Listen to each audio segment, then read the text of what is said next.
Fala, paizão, sejam muito bem-vindos a mais um vídeo. E hoje o tema ele é muito importante, então preste muita atenção que eu vou te ensinar como que você vai pagar menos impostos na hora de transmitir os bens para os seus herdeiros.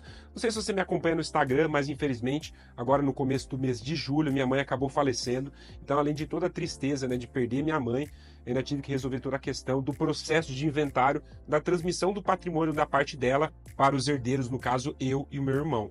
Então, nesse vídeo eu quero te falar, né, sobre esse assunto que é algo que vai ser inevitável na sua vida, né, como vai ser a transmissão dos patrimônios, né, dos seus pais, por exemplo. Se você tem pais acima de 60 anos, como que você pode receber esse patrimônio e já se preparar para a paulada que é o imposto de renda, e que eu vou te contar um segredo. Hoje já é bastante alto e vai aumentar bastante nos próximos anos com a nossa querida reforma tributária do nosso querido governo. Então preste muita atenção, pegue o papel e caneta, que eu vou te contar o que eu passei na pele, o que eu estou passando na pele para poder, né, transmitir esse patrimônio e o valor que estamos gastando para poder assumir os bens da minha falecida mãe, tá?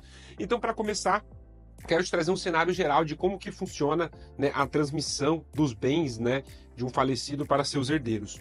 Hoje no Brasil, quando uma pessoa acaba falecendo, para você assumir o patrimônio, os herdeiros legais ali de primeiro grau, por exemplo, a incidência do imposto chamado ITCMD, que é o Imposto de Transmissão Causa Mortes e Doação, tá? Em alguns estados ele pode chamar ITCD, né? Isso varia de cada estado, e a alíquota ela varia de 2 a 8%, que é o teto, né, no Brasil, tá? Então, assim, tem estado que cobra 2%, tem estado que cobra 4%, tem estado que cobra 5%, 6%, 8%, tá?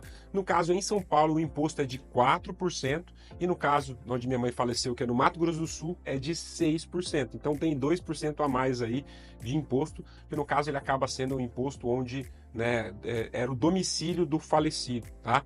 Algumas regras mudaram, antigamente você até conseguia fugir um pouquinho disso, mas hoje, com a reforma tributária, é no domicílio do falecido, tá? Então, se tem essa disparidade entre 2 e 8, tá? Muitas pessoas antigamente acabavam entrando no processo de inventário em outro estado para pagar uma alíquota menor. Só que hoje isso não acontece. E com a nova reforma tributária, a alíquota de imposto ela vai ser progressiva, dependendo do valor do patrimônio da pessoa, limitado até o teto de 8%, tá? Isso é cenário nacional. Só que já tem alguns projetos de lei que já estão transitando no Senado para que esse limite de 8% seja elevado para 20%. Ou seja, a gente já paga bastante imposto, ainda querem aumentar. E quem paga essa conta somos nós. Então, assim, é importante se entender que tem duas coisas que a gente não consegue fugir na vida, que é a morte e os impostos que a morte deixa para os herdeiros. Então, se você hoje tem pais acima de 50, 60 anos e que tem bastante patrimônio na pessoa física, é muito importante você já ter esse planejamento de quanto que vai ser esse custo da sucessão do patrimônio dos seus pais, né, para você no futuro. Ah, mas Gabriel, meus pais ainda são novos, eu não vou morrer. Bom, eu não esperava que minha mãe ia falecer. Tudo bem que ela tinha 74 anos, mas tinha muitos anos ainda pela frente para curtir os filhos e os netos. E a gente não esperava também que ela fosse embora. Infelizmente, a gente está assumindo-se, além da tristeza, o custo também de transmitir o patrimônio dela. Então, assim, no meu cenário, como que foi? Nós temos dois tipos, né, de inventário. Nós temos o extrajudicial, que é fora da justiça, que você pode fazer pagando a guia do imposto, indo direto no cartório, ou o judicial, tá? O judicial acontece mais no caso onde tem alguma desavença, algum desacordo entre os herdeiros, quando há testamento ou quando tem algum menor de idade que participa, né, do inventário. E no caso tem que ser o judicial, que tem que envolver algum advogado. Já no extrajudicial, que é o caso que eu estou passando junto com o meu irmão, no caso a gente tem que pagar a guia do, né, ITCD, no caso do Mato Grosso do Sul, tá? E o valor é de 6% sobre o valor do patrimônio. Tem que considerar a questão do valor da parte dela da casa, se ela tiver algum carro no nome, se tiver algum investimento, tudo isso é bloqueado para poder, né, ter a emissão da guia desse imposto por parte da fazenda, tá? Então, no caso, vamos supor que seja um patrimônio de R$1 milhão, tá? Então, nesse caso, se fosse R$1 milhão, seria um imposto aí de R$60 mil.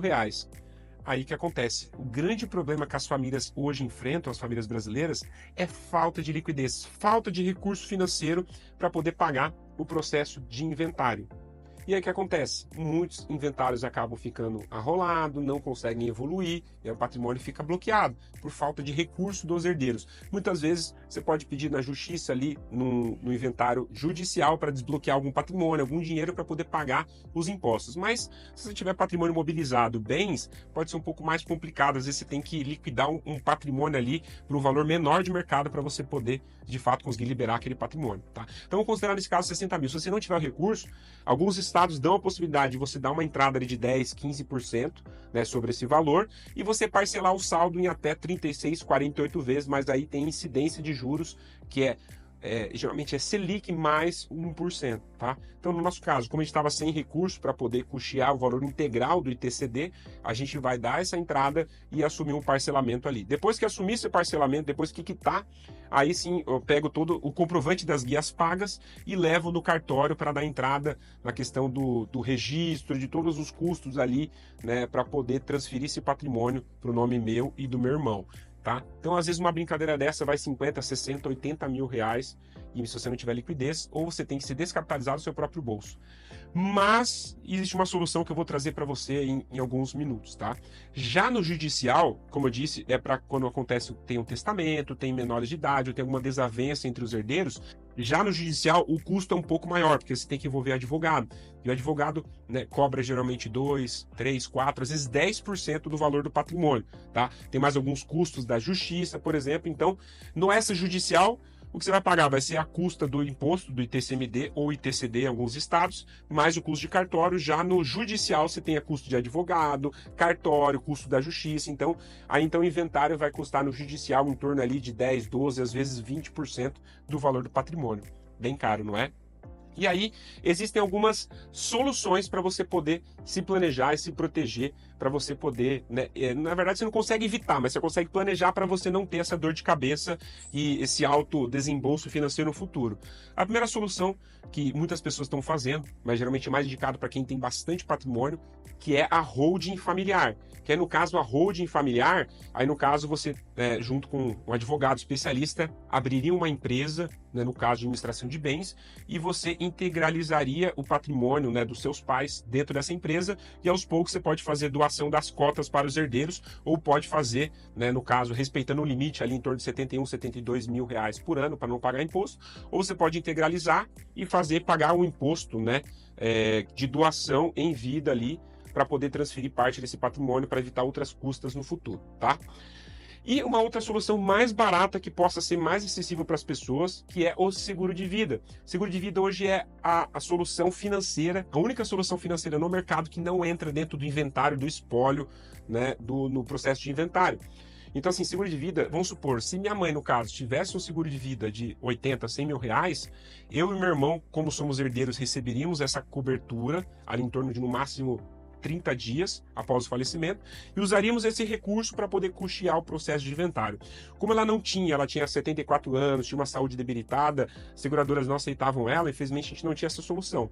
Mas se você hoje tem seus pais acima de 60 anos, e eles não têm seguro de vida, possa ser uma boa solução, porque às vezes é um valor. Você tem que fazer o cálculo ali da cobertura do patrimônio dos seus pais, né? Vamos supor que seja R$1 milhão.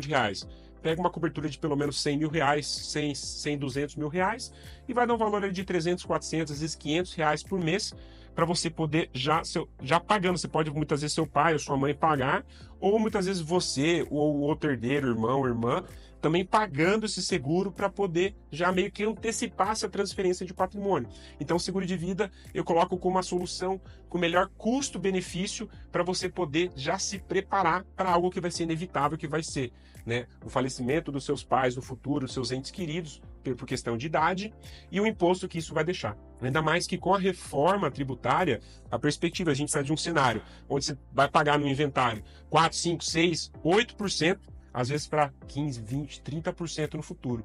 Então, já é muito importante você já ter esse planejamento, e o seguro de vida pode ser uma excelente solução. Se você quiser saber um pouquinho mais como funciona, até para você que você, né, tem filhos pequenos, você já pode fazer um seguro de vida ali, um seguro de vida vitalício, que você já paga por 10, 20 anos, e você já garante essa parte de inventário. Depois o seguro ele acaba se tornando vitalício, você para de pagar, já fica vitalício, você já garante inventário para seus filhos. Então, se você quiser saber um pouquinho mais de informações sobre como orçar, cotar, né, as melhores condições de seguro de vida no mercado, eu estou disposto a te ajudar nisso, eu sou especialista nessa parte, né, tenho acesso às principais seguradoras e os principais produtos e posso fazer um estudo, né, 100% personalizado, imparcial, sem nenhum compromisso, para te mostrar qual é o melhor cenário para você se preparar para essa questão, né, não somente do inventário, muitas vezes dos seus pais, ou também o seu próprio inventário no futuro para os seus filhos, tá bom? Então, assim, infelizmente é um assunto um pouco chato, um pouco delicado, mas que ele é muito necessário, muito importante. Então, é um vídeo de utilidade pública. Espero que você compartilhe com seus amigos, familiares, com outras pessoas, né, para terem acesso a essa informação. Infelizmente, os impostos estão cada vez maiores, né, a carga tributária está subindo e a gente tem que se planejar, porque, infelizmente, não dá para fugir da morte, nem dá para fugir também dos impostos que a morte vai deixar, tá bom? Então, já deixa o seu like no vídeo, comenta abaixo se você passou alguma experiência de inventário que não foi tão boa e compartilhe esse vídeo com seus amigos para também ajudar o canal a crescer e levar essa mensagem para mais pessoas. Combinado? Se inscreva no canal. Tamo junto, um abraço. Qualquer dúvida é só mandar nos comentários que eu vou responder. E também segue o meu Instagram, né, TikTok, Kawaii, as outras redes sociais, @paizãoinvestidor. Tamo junto.